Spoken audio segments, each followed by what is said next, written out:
Hello friends, welcome to Civil Arena YouTube channel. देखिए, आज की इस वीडियो में आपको मैं एस्टिमेशन सब्जेक्ट का ही एक आगे का चैप्टर डिस्कस करने वाला हूं, जिसका नाम है वैल्यूएशन। देखिए, अपने आप में एक बहुत ही इंपॉर्टेंट चैप्टर है। अगर आप एक वैल्यूएशन इंजीनियर के रूप में कहीं नौकरी लेना चाहते हैं तो वहाँ पे भी आपके लिए बहुत एक हेल्पफुल चैप्टर होगा, क्योंकि यहीं से आपकी सारी नॉलेज आपको मिलेगी। तो आपको इस चैप्टर को पूरा इन डेप्थ में जाके पढ़ना है। इससे पहले भी मैं एस्टिमेट अपना पूरा कवर लगभग लगभग काफ़ी टॉपिक्स हैं, उनको पूरा इन डिटेल कवर करा चुका हूँ। आप हमारे चैनल पर प्ले लिस्ट में जाकर उनको देख सकते हैं। रेट एनालिसिस मैंने इससे पहले करा रहा था, तो रेट एनालिसिस में लगभग लगभग जितने मेन टॉपिक हैं सारे मैं करा चुका हूँ। तो अब आइए वैल्यूएशन स्टार्ट करते हैं। तो देखिए, सबसे पहले तो मैंने जो वैल्यूएशन है, वैल्यूएशन आपको जानना है कि वैल्यूएशन है क्या, हम इसको पढ़ते क्यों हैं, इसकी हमें ज़रूरत क्यों पड़ी। भाई, एस्टिमेट में भी हम कॉस्ट निकालते हैं, वैल्यूएशन में भी हम कॉस्ट निकालते हैं, तो फिर इन दोनों में फ़र्क क्या हुआ। तो इसके लिए हम किस लिए हमें वैल्यूएशन को पढ़ने की ज़रूरत पड़ी, तो वो अब हम आगे देखेंगे। तो देखिए क्या है कि valuation is a technique to determine the fair price और a value of a property. Valuation of a property depend upon the construction of property, its life, maintenance etcetera. अब मैं आपको समझाता हूँ कि मैंने इंग्लिश में क्या लिखा है ये। देखिए, वैल्यूएशन एक बेसिकली टेक्निक है एस्टिमेशन की ही, जिससे हम किसी भी प्रॉपर्टी की जो वैल्यू है, मतलब उसकी जो फेयर प्राइस है, मतलब अगर उस प्रॉपर्टी की हम अगर आज उसकी वैल्यू देखना चाहें, प्रेजेंट वैल्यू मतलब आज के टाइम में यदि हम उसकी वैल्यू देखना चाहें तो वो क्या होगी, उसके लिए हम वैल्यूएशन करते हैं। अब आप ये कहेंगे कि भैया वैल्यू करते हैं, देखिए वैल्यू और कॉस्ट इन दोनों में फ़र्क होता है। अभी आगे मैं बताऊंगा कि वैल्यू और कॉस्ट में क्या फ़र्क होता है। अब वैल्यूएशन देखिए किस किस प्रॉपर्टी चीज़ पर डिपेंड करता है। तो देखिए, जैसे कि आप मान लीजिए आपने कोई बिल्डिंग बनाई, उसे बनाए हुए 50 साल हो गए। अब 50 साल हो गए तो जाहिर सी बात है कि आज उसकी कीमत जाहिर सी बात है थोड़ी कम होगी, क्योंकि उसके अंदर जो मेंटेनेंस वर्क है, अब आप देखें उसकी वो बहुत ज़्यादा बढ़ गया होगा, मतलब कहीं न कहीं क्रैक भी आए होंगे, मॉइस्चर भी आ गया होगा। तो कहीं न कहीं जैसे-जैसे एज बढ़ती है, तो एज के साथ भी वैल्यूएशन की फ़र्क पड़ता है।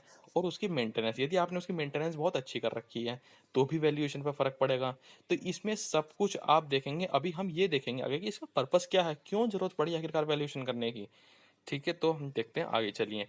तो सबसे पहले तो मैं आपको बता दूँ कॉस्ट और वैल्यू में फ़र्क क्या होता है। कॉस्ट होती है और एक वैल्यू होती है। कॉस्ट क्या है कि जब आपने कोई भी कंस्ट्रक्शन कराई, उस समय जो ओरिजिनल कॉस्ट लगी, दैट इज़ कॉस्ट। ठीक है, और आपकी बिल्डिंग है और उसकी आप प्रेज़ेंट यदि आप उसको बेचने जाएँ, सेल करने जाएँ, तो वो होती है उसकी प्रेज़ेंट सेलेबल वैल्यू, यानी कि उसको हम बोलते हैं वैल्यू। अब आप सपोज़ कीजिए कोई बिल्डिंग है जिसकी कॉस्ट कंस्ट्रक्शन की कितनी थी? 6 लाख रुपए थी, सपोज़ कीजिए। तो 6 लाख रुपए थी, यदि वो उसे अगर हम आज उसे बेचने के लिए मार्केट में ओपन करते हैं और वो मान लीजिए 7 लाख रुपए में बिक जाती है, 6 लाख की थी 7 लाख में बिक गई। तो जो अब इसका सेल प्राइस था 7 लाख रुपए, तो 7 लाख रुपए क्या हुई? इसकी वैल्यू हुई। लेकिन जो 6 लाख थी वो क्या थी? उस बिल्डिंग की कॉस्ट। ठीक है? लेकिन कभी-कभी क्या होता है कि भाई 6 लाख की बिल्डिंग थी, ज़रूरी नहीं कि वो 7 में बिके, वो हो सकता है 4 लाख में भी बिक सकती है। कि भाई हो सकता है कि उसकी मेंटेनेंस बहुत खराब हो, उसकी स्थिति बहुत ज़्यादा खराब हो चुकी हो, जर्जर मकान जो है खंडर हो चुका हो बिल्कुल बिल्डिंग आपकी। तो उसमें ऐसा भी हो सकता है कि भाई आपने 5 लाख रुपए की प्रॉपर्टी ली, बनाई आपने पूरी, वो बिकी आपकी 2 लाख रुपए की, तो वहाँ पे वैल्यू जो है आपकी कॉस्ट से कम भी हो सकती है। तो इन दोनों में कोई भी ज़्यादा हो सकता है, कोई भी कम हो सकता है। तो आई होप आपको इन दोनों के बीच का फ़र्क समझ में आया होगा। वीडियो पसंद आ रही है तो प्लीज़ हमारे चैनल को सब्सक्राइब कर लीजिए, क्योंकि मैं इस तरह की वीडियो लेकर आता रहता हूँ।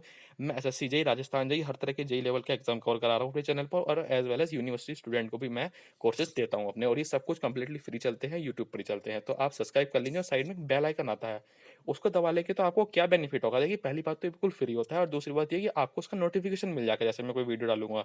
ठीक है? तो चलिए अब आगे बढ़ते हैं। तो देखिए, यहाँ तक हो गया था। अब इसके बाद है कि पर्पस ऑफ वैल्यूएशन। हम वैल्यूएशन क्यों करते हैं, क्या पर्पस है हमारा वैल्यूएशन करने का। ठीक है, अब लेकिन इससे पहले आपको मैं बता दूं, जैसे बिल्डिंग की कॉस्ट जो होती है उसमें क्या क्या शामिल होता है। जैसे कोई भी बिल्डिंग है, आप उसमें कॉस्ट में कौन कौन सी कॉस्ट होगी? जाहिर सी बात है, एक तो जो लैंड है, प्रॉपर्टी है, उसकी लैंड की कॉस्ट होगी।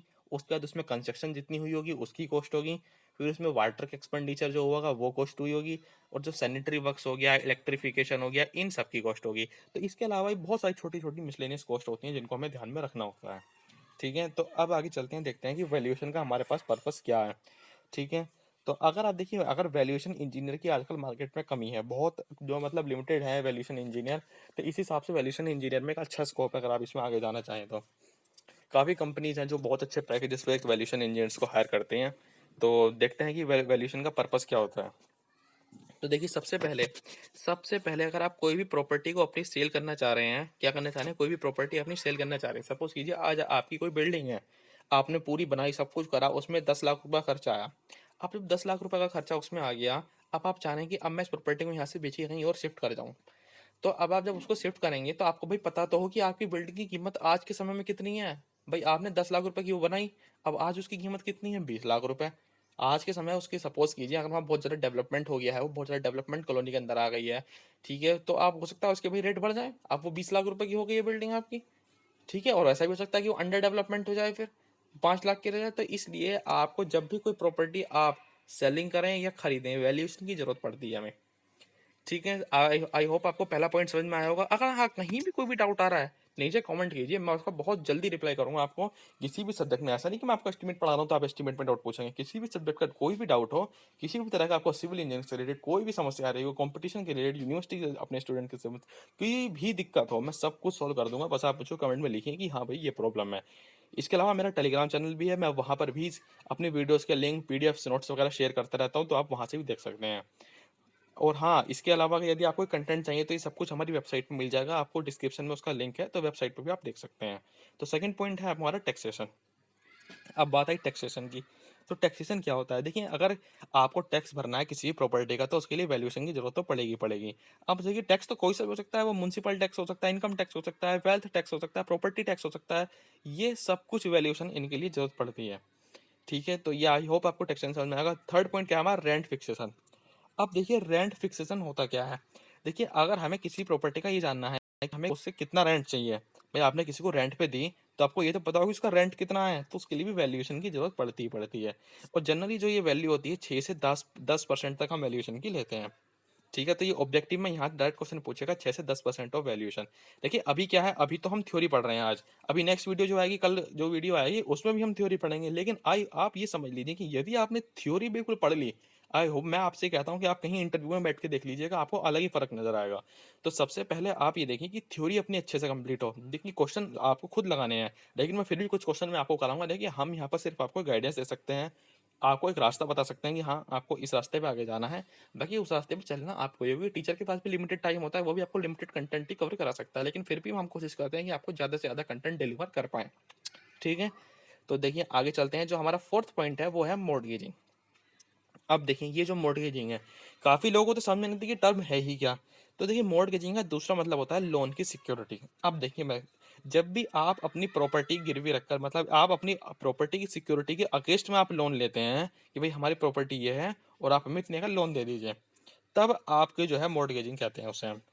तो इसमें जो है कुछ वैल्यूअर्स तो बैंक की तरफ से हुए, आप सब उसकी बैंक में गए ना आप लेने के लिए वैल्यूएशन के लिए, तो कई बार जो वैल्यूअर्स होते हैं, वैल्यूएशन इंजीनियर्स होते हैं, वो बैंक ही प्रोवाइड करता है। लेकिन कई बार क्या होता है कि जब हमें बैंक से लोन ना लेना होता, कहीं और से लोन लेना होता है, तो फिर उस समय पर जो हमें जरूरत पड़ती है, वो आपके लोन की सिक्योरिटी के लिए जो वैल्यूएशन इंजीनियर होता है वो बताता है कि भाई आप सपोज कीजिए आपको 10 लाख रुपए का लोन चाहिए, 10 लाख का लोन चाहिए, और आपकी बिल्डिंग की कॉस्ट है 5 लाख रुपए। भाई जब बिल्डिंग की कॉस्ट 5 लाख रुपए है, आप 10 लाख रुपए की सिक्योरिटी का लोन ले रहे हैं, तो आपको प्रॉब्लम होगी। इसीलिए वैल्यूएशन की जरूरत पड़ती है रेंट आपके इसमें सिक्योरिटी ऑफ लोन में, ठीक है। और एक एडिशनल पॉइंट और मैं बता दूं आपका कि बैंक जो है आपकी 75% अमाउंट जो है मनी का वो सेक्शन कर देता है कि प्रॉपर्टी के अगेंस्ट, ठीक है। ये एडिशनल पॉइंट था जो मैंने आपको बताया कि बैंक जो है 75% तक की जो मनी है वो सेक्शन कर देता है, ठीक है। तो अभी तक के आप सारे पॉइंट को एक बार फिर से रिकॉल कीजिए अपने माइंड में, वीडियो को पॉज कीजिए कि वैल्यूएशन है क्या, क्यों करते हैं, ठीक है। देखिए हायर स्टडीज में जाएंगे तो आप वैल्यूएशन को आराम से अलग उसमें पढ़ सकते हैं, लेकिन मैं अभी पूरी कोशिश कर रहा हूँ कि आपको हर एक कॉन्सेप्ट बिल्कुल डीपली में। लेकिन जल्दबाजी कुछ नहीं है, अभी एग्जाम में बहुत टाइम है, तो हमें भगाना नहीं है कि उसकी कुछ भगाना है। पूरे जो भी कराएंगे अच्छे से कराएंगे, आराम से कराएंगे, आप पूरे यूट्यूब पर देख लेना, इससे ज़्यादा इन डेप्थ में कोई नहीं करा रहा। सब आएंगे वैल्यूएशन की डेफिनेशन बताएंगे और चलो भाई फॉर्मल रिक्वायर, सिंकिंग फंड ये, सैल्वेज वैल्यू ये, स्क्रैप वैल्यू ये, सीधा स्टार्ट करना सब शुरू कर देंगे। अरे भैया बताओ तो सही कि वैल्यूएशन है क्या, वैल्यूएशन करते क्यों है, क्यों जरूरत पड़ी हमें करने की। बच्चा यहीं से ज़्यादा सीधा न्यूमेरिकल करने पहुंच जाते हैं, फिर आके इंटरव्यू में दिक्कत आती है। तो उस दिक्कत को ना मैं इसलिए सब कुछ कवर कर रहा हूँ। तो देखिए अगला क्या है, 5 पॉइंट इंश्योरेंस पर्पसेस। तो इंश्योरेंस पर्पस, अगर सपोज कीजिए आपको कहीं भी इंश्योरेंस लेना है, ठीक है। अब इंश्योरेंस वो किसी भी कंपनी का हो सकता है, वट एवर, ये कोई डिपेंड नहीं करता किस कंपनी का, तो वहाँ भी वैल्यूएशन की जरूरत पड़ती है, क्योंकि जब प्रीमियम हम भरते हैं तो उस प्रीमियम की अमाउंट भी जो है इंश्योरेंस पर्पज के लिए जरूरत पड़ती है। फिर अगली टर्म क्या है हमारी, ऑक्शनिंग। ये मैं तो समझता हूँ ऑक्शनिंग तो आपको पता ही होगा, ऑक्शनिंग जो है क्या होती है आपकी नीलामी, उसके लिए भी जरूरत पड़ती है। जो अगला है आर्बिट्रेशन। तो देखिए आर्बिट्रेशन, अब आर्बिट्रेशन एक हैवी सा वर्ड लिख दिया तो ऐसे ऐसी कोई बात नहीं है। देखिए जब भी आर्बिट्रेशन क्या है कि जब भी कहीं भी डिस्प्यूट होता है किसी भी खरीदने में या बेचने समय प्रॉपर्टी के, तो उस समय पे एक बीच का रास्ता निकाला जाता है, तो उसी को हम बोलते हैं आर्बिट्रेशन, जिससे दोनों पार्टियों को फायदा हो या ना दोनों पार्टी को नुकसान हो, तो उसी को बोलते हैं आर्बिट्रेशन। तो उसके लिए भी हमें किसकी जरूरत पड़ती है, वैल्यूएशन की। ठीक है, आई होप क्लियर हुआ होगा आपको। फिर 8 पॉइंट है आपका जो है कंपनसेशन। ठीक है, अब देखिए कंपनसेशन क्या है, कंपनसेशन तो आई होप देखिए, जैसे मैं आपको बताऊं कि आपकी कोई भी प्रॉपर्टी है, अब उस प्रॉपर्टी को किसी भी तरह का मतलब कुछ भी हमने नुकसान पहुंचाया या मतलब उसमें कुछ कमी है, तो उसके जो ओनर को उसके एवज में जो मनी प्रोवाइड कर जाती है उसको बोलते हैं कंपनसेशन। तो उस कंपनसेशन को के लिए भी हमको वैल्यूएशन इंजीनियर की जरूरत पड़ती है, इसलिए हम वैल्यूएशन करते हैं। फिर है आपका अमलगेमेशन और सेपरेशन। देखिए ये आप अगर आप यूनिवर्सिटी के स्टूडेंट हैं तो इन टर्म्स को आप बिल्कुल ध्यान रखें, बिल्कुल आप इन टर्म्स को पकड़ के रखें, अपनी मजबूत पकड़, यही टर्म्स आप एग्जाम में लिख के आएंगे तो आप देख लीजिएगा आपके मार्क्स कहाँ से कहाँ तक का लेवल जाएगा। अब देखिए, अब आपकी मान लीजिए ये क्या है, अमल गेम्स और सेपरेशन। मान लीजिए अगर कहीं जॉइंट फैमिलीज हैं, जॉइंट फैमिलीज की बात कर रहा हूँ मैं, और वहाँ क्या होता है, अगर वहाँ डिस्प्यूट हो जाता है, क्या हो जाता है, वहाँ विवाद हो जाता है भाई दोनों फैमिलीज के बीच में, एक फैमिली की भाई हमको चाहिए हिस्सा, हमको इतना हिस्सा चाहिए, तो उसी को बोलते हैं अमलगमेशन और सेपरेशन। ठीक है, तो इसके लिए भी हमको जो है वैल्यूएशन की जरूरत पड़ती है।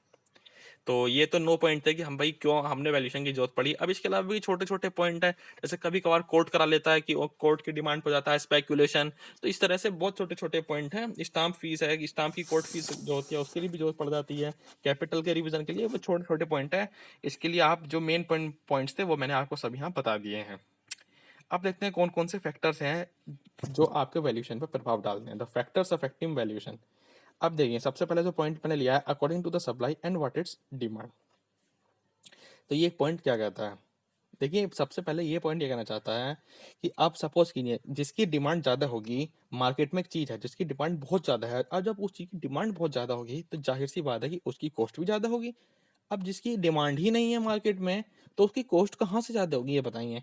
और सप्लाई भी उसकी मान लीजिए, यदि आप किसी की डिमांड बहुत ज़्यादा है और सप्लाई उसकी बहुत ही कम है, तो जाहिर सी बात है कि उसकी कॉस्ट क्या होगी, ऑटोमेटिकली ज़्यादा होगी। ये तो आप इकोनॉमिक्स में पढ़ते हैं, लेकिन मैंने अभी आपको पूरा बता दिया है। ठीक है, तो जो सेकंड पॉइंट हमने लिया है वो यूटिलिटी है, ये इसकी वैल्यूएशन का फर्क पड़ता है। थर्ड पॉइंट है मेंटेनेंस। मेंटेनेंस से आप खुद समझ सकते हैं कि भाई जितनी ज़्यादा मेंटेनेंस होगी, जाहिर सी बात है कि जब मेंटेनेंस ज़्यादा होगी तो उसकी कॉस्ट भी ज़्यादा मिलेगी, तो ये वैल्यूएशन पर फर्क डालते हैं। जो चौथा पॉइंट है लाइफ पीरियड ऑफ बिल्डिंग। अब भाई बिल्डिंग आपकी कितनी पुरानी है, सपोज कीजिए कि आपकी बिल्डिंग बहुत ही ज़्यादा पुरानी होगी, तो जैसे जैसे एज बढ़ती है बिल्डिंग की, वो वैसे ही वैसे उसकी कॉस्ट भी डिक्रीज होना शुरू हो जाती है।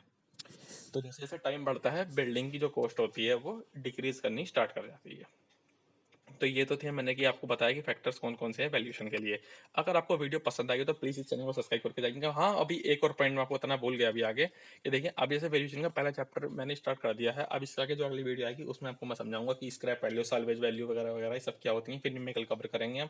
तो आप चैनल को सब्सक्राइब कर लीजिए क्योंकि आपको वीडियो का नोटिफिकेशन उसी से मिलेगा। So thank you for watching this video, have a nice day.